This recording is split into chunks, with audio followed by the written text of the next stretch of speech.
mitä sanotte siihen, että millaista lisäosaamista tämä maahanmuuttajien henkilön palkkaaminen tuo sinne työpaikalle? Mitä se antaa yritykselle? Sulla on. Niin. No, mä sanoisin aina lisäarvon. Kyllä. Mikä on ne lisäarvo? Se on niin käsitteen pitää niin Kyllä. kontekstista. Eli tapa tehdä työtä, Joo. tapa suhtautua töitä Joo. on eri. Mutta toisaalta se osaamista, joka tavallaan puuttuu Suomesta, Joo. löytyy maahanmuuttajille. Joo.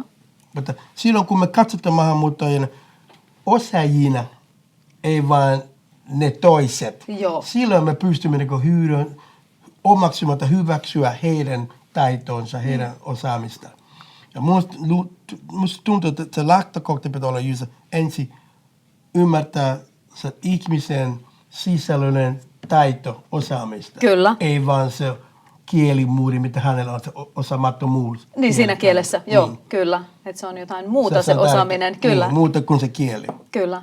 Tuleeko Oksana sulle mieleen? No mä ajattelen, että jos yritys tekee jotain sellaista globaalia yritystoimintaa, niin sitten ilmeisesti niiden ulkomaalaisten kautta tulee jotain kontakteja esimerkiksi entisen kotimaahan.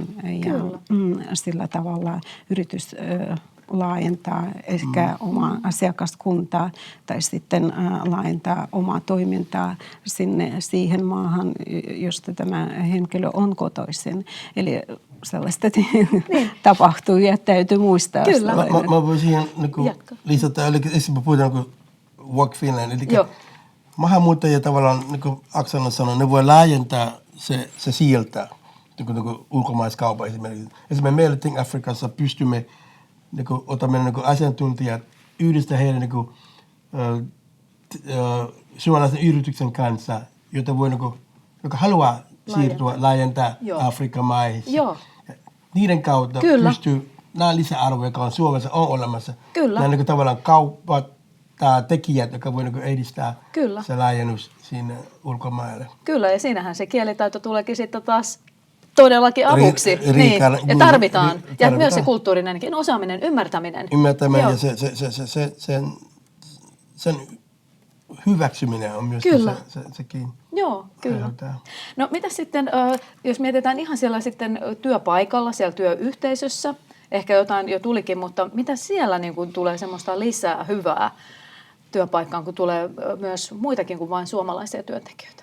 No mä ajattelen, että suvaitsevaisuus ainakin lisääntyy, eli sitten vähän toisella silmällä katsotaan jo toisesta maasta saapunasta. Kyllä. No, mä ajattelen, että se rikastaa se kulttuurinen tuntemus. Kyllä. Jos minä, sinä ja Oksana olemme samassa yhteisössä.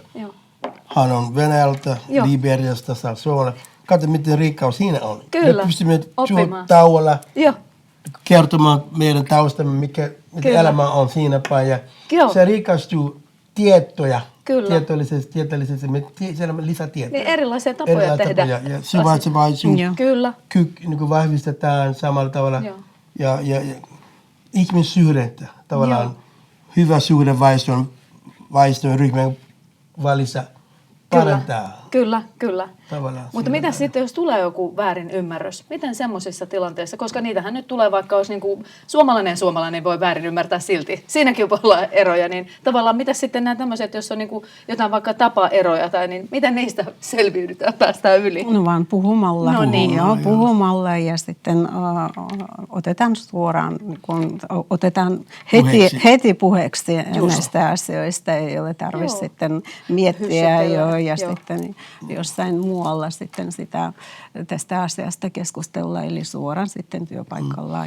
Mutta se ongelma on se, tai haaste on siinä, että suomalaiset, tai suurin osa, ei kaikki, eivät pysty puhua suoraan. Jotkut se käsitetään eri tavalla. Jos joku puhuu suoraan, se voi olla joku ylpeä tai joku.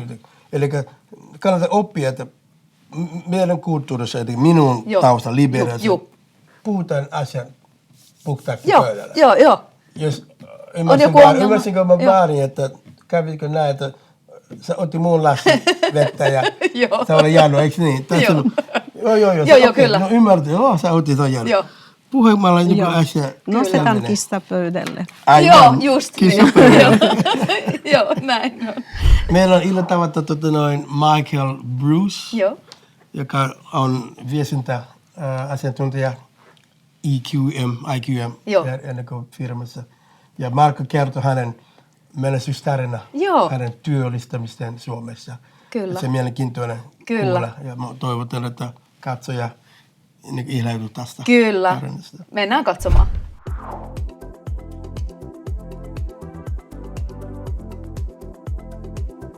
My name is Michael Sopon Bruce. I have over a decade of an experience in communication, PR, and marketing communications.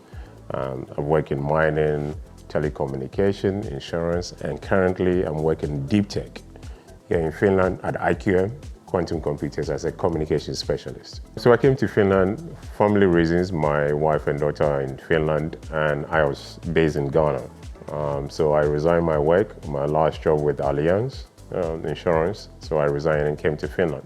So I went through the TU process, putting my CV into the system, and then I had a supervisor. So he called me. He said, I am not going to recommend language for you. He thinks that there's a company in Finland that needs my skills. I did 1 week training, CV training, in preparation of applying for jobs and all that. So through the process, I was applying for jobs. I saw a job at IQM website, and then I applied, which was event coordinator role. And then I got an interview. The line manager came for the second interview and then said, Michael, the role is below you. We've analyzed the CV, we've seen the skills and experience. So why did you apply for it?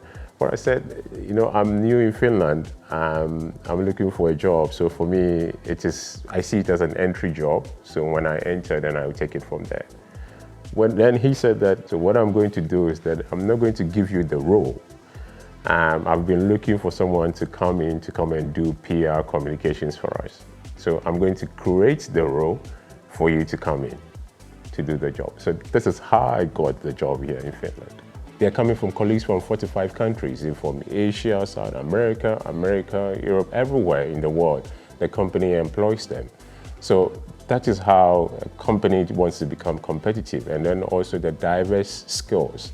Because you need different perspective of knowledge to be able to grow. You cannot have only one-sided knowledge to grow.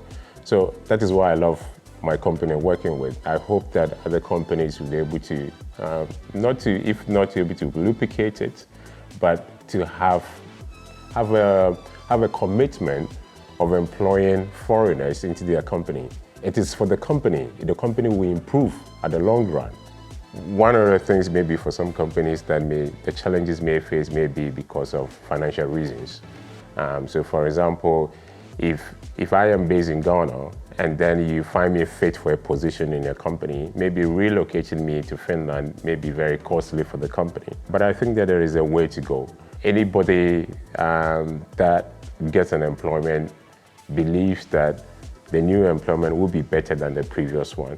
So I think that there's a way to go to say that, okay, can you bear this cost? And then we, the company, can also bear this cost. The other I see is language, that they don't want to go away with the Finnish language, because if you bring in a foreigner to learn the Finnish language, it takes time.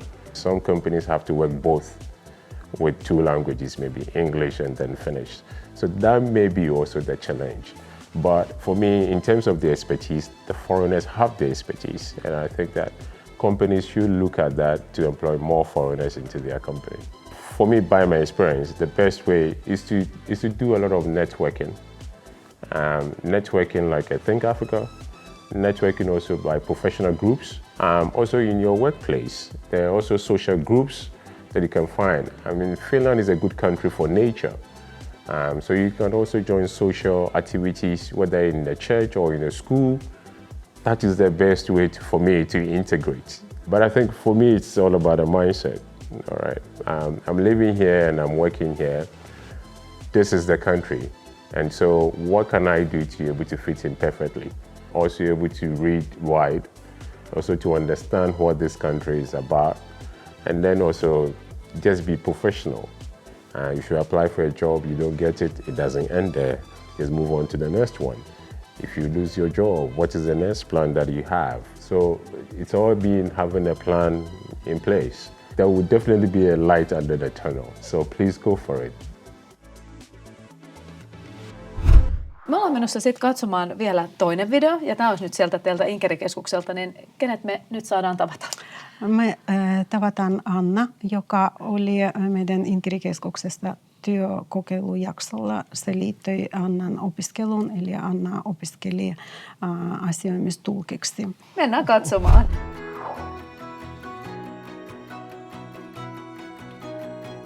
Moi, mä oon Anna. Tällä hetkellä me ollaan Inkeri-keskuksessa. Mä oon ollut täällä työharjoittelussa parikin kertaa, silloin kun mä opiskelin tulkiksi.